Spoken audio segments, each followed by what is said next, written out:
Welcome to JGTCR, I'm Cope, and today we are tuning the Aston Martin Vulcan. Let's get into it. In factory trim, the Vulcan is an incredible all-round car. It handles well, is very fast, but most importantly, it is fun AF. There is so much downforce in this vehicle, it stays glued to the road most of the time. It seems that handling was paramount in its design. This thing zigs and zags even if we look in the direction we want to turn in. With such an amazing turning ability, it can take some getting used to, and we can easily find ourselves unintentionally cutting corners, clipping bollards and barriers if we aren't careful. The power delivery is awesome. It comes on steady and strong and has grip for days.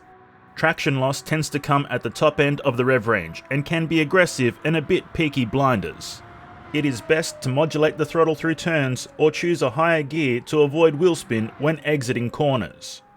When the Vulcan is wheel spinning, the drift is somewhat stable, but it does like to get snappy tom the higher the RPM gets. The braking is phenomenal. This Aston Martin handles braking conditions like a champ. Even if we elect to use poor braking methods, the Vulcan is very accepting of inputs and does not punish us too harshly. Let's collect our time. 6 minutes 15 seconds flat. And on to the race tune we go.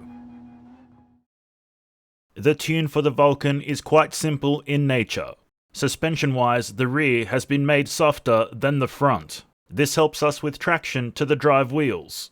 Our differential settings were cranked up to give us better power delivery to the road, but the braking sensitivity was kept at 50% as it was causing the rear to lock under braking and understeer while coasting through turns. Let's hit the track and see how it performs.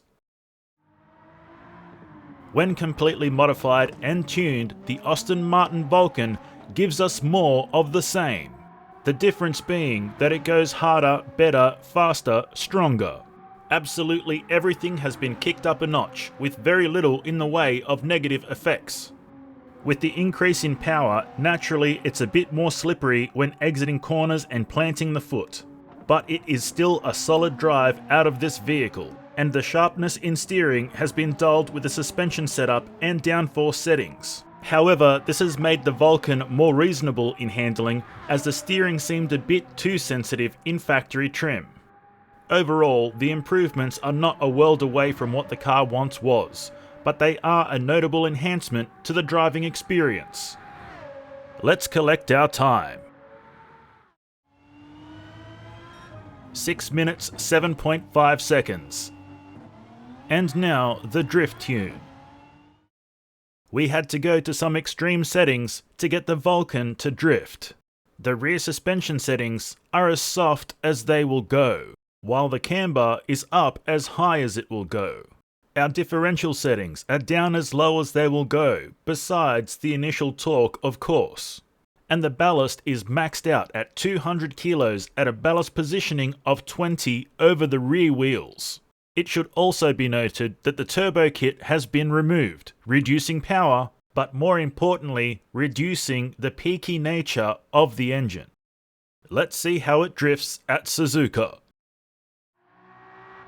The Aston Martin Vulcan as a drift car. Can we drift it? Yes, we can. Should we drift it? Probably not. We had to go to some extreme measures to get it to drift. And even though it can drift, it is quite moody about it.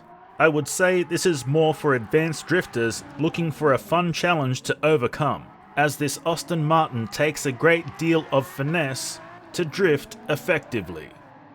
Even with the reduction of power, the engine is quite peaky, and all it takes is for the revs to go that little bit too high and the tail end whips around, ruining our drift. So it is imperative to have masterful control of modulating the throttle if we hope to keep the Vulcan smoothly drifting around the circuit. When settled into the drift, this Aston Martin is stable enough. The problems tend to arise when we try and make adjustments to speed, line and angle. And should our RPM fall too low, we are highly likely to grip up and get thrown in the opposite direction.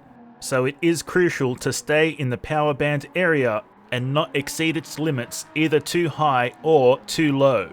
At the end of the day, what it comes down to is the Aston Martin Vulcan is not a very good drift car, but it can be drifted cautiously. The Aston Martin Vulcan is a rapid vehicle. In factory trim, it is lightning fast and handles well. When modified, its improvements are minor but effective, giving us more power and stability to throw around the track. As a drift car, it is difficult and moody, suited more to advanced drifters wanting a challenge. Overall, the Aston Martin Vulcan provides an awesome driving experience that almost any driver can enjoy. The juice is most certainly worth the squeeze on this one. And that's all we have for you today, so until next time, keep racing.